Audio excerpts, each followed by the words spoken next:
आता पुरणपोळीचा बेत म्हटलं की त्यासोबत लागणारी झणझणीत आणि तर्रीदार अशी कटाची आमटी तर झालीच पाहिजे। तर आज आपण अगदी अस्सल गावरान पद्धतीची कटाची आमटी कशी करायची ते बघणार आहोत। आता आमटीसाठी आपल्याला आधी वाटण तयार करून घ्यायचं आहे। त्यासाठी इथे मी एक मोठा मध्यम आकाराचा कांदा असा उभा कट करून घेतलेला आहे। आता हा कांदा आपल्याला थोडंसं तेल घालून चांगला असा परतवून घ्यायचा आहे। आता कांदा भाजताना काय करायचं, थोडंसं मीठ घालायचं म्हणजे कांदा जो आहे ना तो लवकर असा भाजला जातो। इथे बघा कांदा आपला छान असा भाजला गेलेला आहे। आता यामध्ये आपल्याला अर्धी वाटी इतकं किसलेलं खोबरं घालायचं आहे।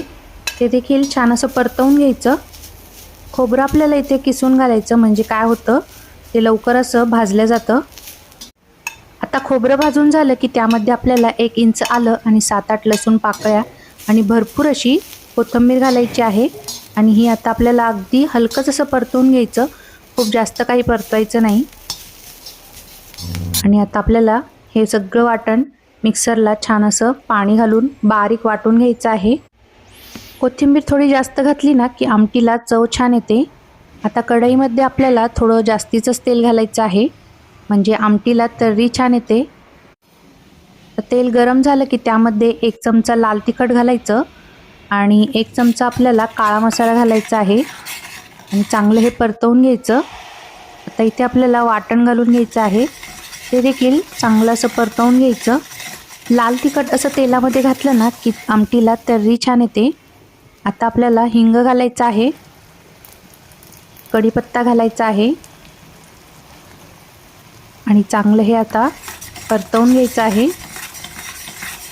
आता कटाची आमटी करताना तेल देखील आपल्याला थोडंसं जास्तच घ्यायचं म्हणजे तर्री छान येते। आता यामध्ये आपल्याला 1 चमचा कांदा लसूण मसाला घालायचा, पाव चमचा हळद घालायची आहे आणि परत एकदा हे चांगलं असं परतवून घ्यायचं। आता हा जो मसाला आहे ना तो आपल्याला तेल सुटेपर्यंत चांगला असा परतवून घ्यायचा आहे। इथे बघा मसाल्याला छान असं तेल सुटलेलं आहे। आता यामध्ये आपल्याला पुरणाच्या डाळीचं पाणी म्हणजेच येळवणी घालायची आहे।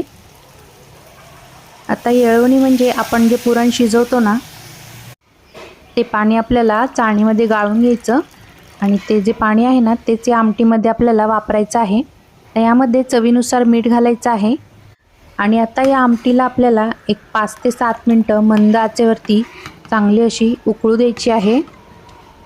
आता आमटी तुम्हाला कितपत पातळ किंवा घट्ट हवी आहे त्यानुसारच यामध्ये तुम्ही गरम पाणीच घालायचं आहे म्हणजे आमटीला तर्री छान येते।